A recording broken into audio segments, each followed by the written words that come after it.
스케일링, 사실 많은 사람들이 1년에 거의 한 번 정도는 받으시는데, 스케일링 하고 나면 오히려 저는 이가 시려지고 약해진 것 같고 불편해요, 그래서 하고 싶지 않아요 라고 말씀하시는 분도 드물게 있습니다. 이런 분들 정말 그게 사실일까요? 그 걱정 계속 마음속에 안고 살아도 되는 걸까요? 오늘은 치과에서 얘기해주지 않는 스케일링에 대한 진실 한번 파헤쳐 보도록 하겠습니다. 스케일링은 치아를 깎는 치료다. 요거 X입니다.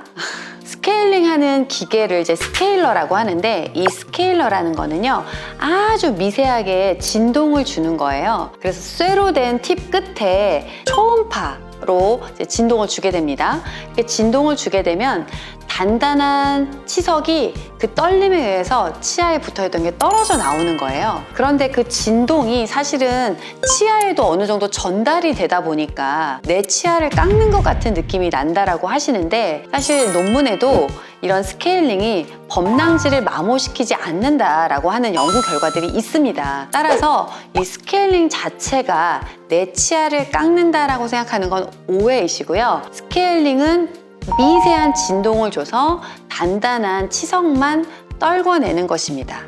다만 주의하실 점이 있는데요. 실제로 자극이 가해지지 않는 것은 범낭질이고요. 뿌리 쪽은 범낭질로 덮여있지 않습니다. 그렇기 때문에 조금 약한 부분인데요. 이 부분들은 과하게 스케일링으로 자극을 주게 될 경우 치아에 어느 정도 자극이 갈 수 있습니다. 따라서 잇몸이 많이 내려앉아서 치아의 머리가 아닌 뿌리 부분이 많이 드러나 있으신 분들의 경우는 스케일링도 강도 조절이 되거든요. 머리 부분 쪽은 범낭질로 덮여 있으니까 좀 강한 힘을 줘서 강한 강도로 스케일링을 해도 되지만, 뿌리가 많이 드러나 있으신 분들의 경우는 너무 강한 강도로 하지 않는 게 좋거든요. 그래서 본인의 상태가 어떤지를 알고 계시는 게 좋을 것 같습니다.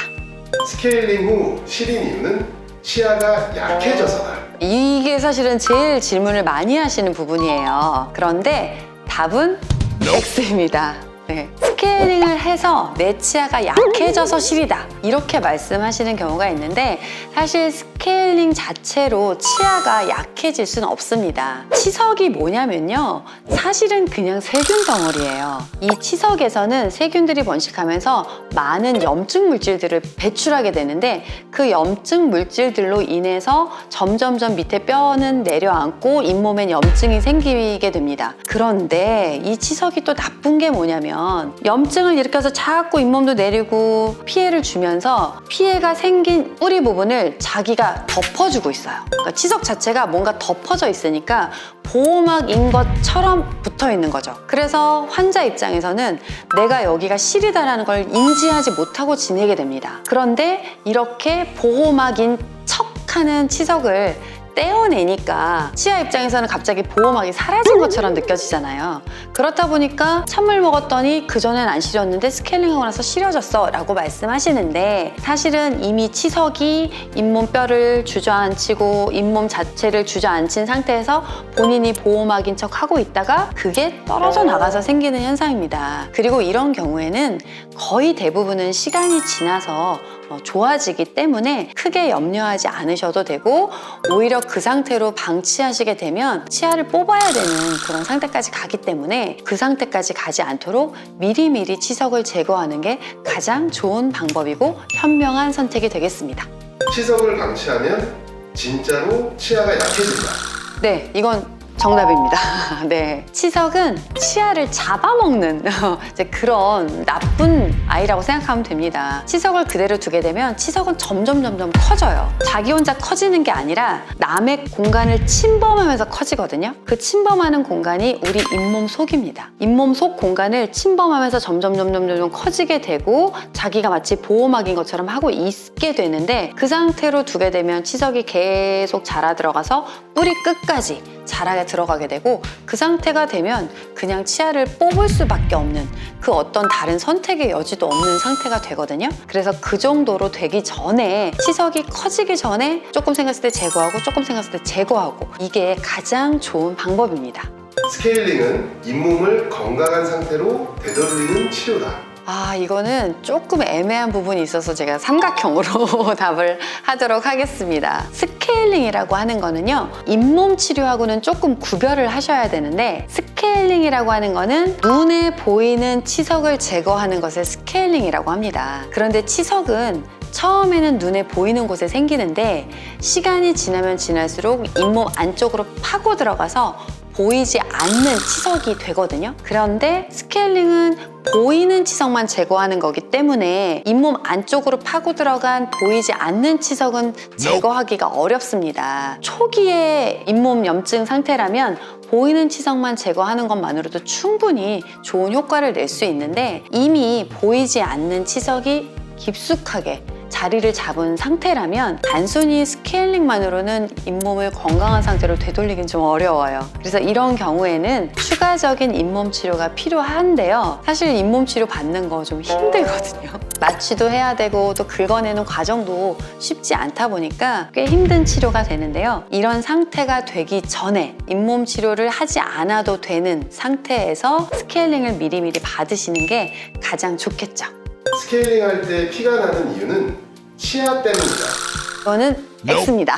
치아 자체에서는 피가 나지 않아요. 치아를 감싸고 있는 잇몸을 보면 색깔이 빨간데 그 이유는 혈관이 존재하기 때문입니다. 그런데 우리 잇몸은요, 염증이 생기면 혈관이 더 많이 자라 들어오게 되고 잇몸 색깔이 더 붉은색으로 변합니다. 건강한 잇몸은 붉은색이 아니라 약간 창백한 핑크색이 나는 건데요. 염증이 생긴 치아 주변에는 그 염증으로 인해서 잇몸이 더 빨갛고 뚱뚱하게 그런 형태로 나타나게 됩니다. 이렇게 빨갛고 뚱뚱하게 부어있는 잇몸을 스케일링 하게 되면 정말 말 그대로 건드리기만 해도 피가 나는데요. 이거는 치아에서 피가 나는 것이 아니라 잇몸에서 피가 나는 거고요. 또 이렇게 잇몸이 빨갛게 부어오르고 혈관이 자라 들어온 이유는 치석에서 나오는 염증 물질들 때문이기 때문에 이런 염증 물질들이 계속 나오기 전에 스케일링을 통해서 치석을 제거하는 게 좋겠죠? 스케일링은 치주염을 예방하는 가장 강력한 방법이다. 이거는 뭐 너무너무 완벽하게 맞습니다. 아까도 말씀드렸지만 결국 치주염은 치석이 만드는 건데 치석이 안으로 깊이 자라 들어가면 상태가 나빠진다고 했잖아요. 그런데 시작점은 결국 바깥에서 안으로 파고 들어가는 거기 때문에 바깥에서 파고 들어가기 전에 제거하면 치주염이 생길 수가 없습니다. 실제로 연구에 따르면 정기적으로 스케일링을 한 그룹이 치주염 진행 속도가 매우 낮게 나타났고 또 치아 상실 위험도도 감소되어 있는 걸로 나와 있거든요. 따라서 좀 귀찮더라도 치주염까지 진행되기 전에 스케일링을 통해서 치주염을 예방하는 것이 좋겠습니다. 스케일링은 1년에 한 번만 하면 된다.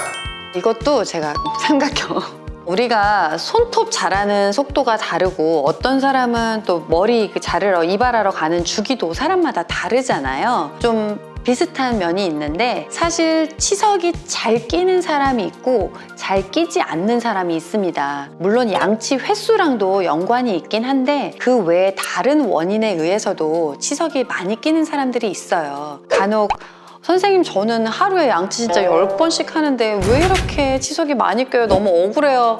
이러시는 분들도 있거든요. 대부분 이제 뭐 구호흡이 있는 분들이 그런 경우가 많은데 이렇게 사람의 어떤 상태에 따라서 치석이 끼는 속도의 차이가 있기 때문에 무조건적으로 1년에 한 번씩 하는 것보다는 나만의 주기를 찾는 게 중요합니다. 나는 치석이 잘 안 껴서 1년에 한 번만 해도 돼 라고 하시는 분들은 1년에 한 번 하시면 되고요. 나는 그거보다는 조금 더 자주 하는 게 좋을 것 같아 라고 하시면 6개월에 한 번을 추천드리고 있습니다. 그리고 이제 제 환자분들 중에서 잇몸 상태가 이미 많이 안 좋게 진행이 됐다 부호흡 같은 문제로 인해서 치석이 좀 급속도로 많이 끼시는 분들의 경우는 제가 3개월에 한 번씩 내원하시는 걸 추천드리고 있습니다. 다만 이제 우리나라는 1년에 한 번 스케일링을 굉장히 저렴한 비용으로 받을 수 있어요. 보험 적용이 되기 때문인데 그래서 그 보험 적용이 되는 1년에 한 번 저렴하게 스케일링을 받으라고 추천하는 거고요. 그 외에 추가적으로 하는 스케일링은 보험 적용이 되지 않다 보니까 상대적으로 비싸게 느껴지실 수 있는데 사실 그 비용이 여러분들의 치아 건강을 지키는 데 있어서는 절대로 아깝지 않은 비용이기 때문에 아까워하지 마시고 스케일링, 본인만의 주기를 찾으시기 바랍니다. 스케일링 하면 치아와 잇몸이 약해진다라는 말, 이거 오해라는 거 이제 확실히 인지하셨죠? 치아를 약하게 하는 건 스케일링이 아니라 치석과 잘못된 관리입니다. 여러분, 치석 쌓이지 않도록 관리 잘 하시고 이 영상 잘 기억하셨다가 치료받는 데 도움이 되셨으면 좋겠습니다. 궁금한 점은 댓글로 남겨주시고요. 좋아요와 구독 버튼 꼭 눌러주시기 바랍니다.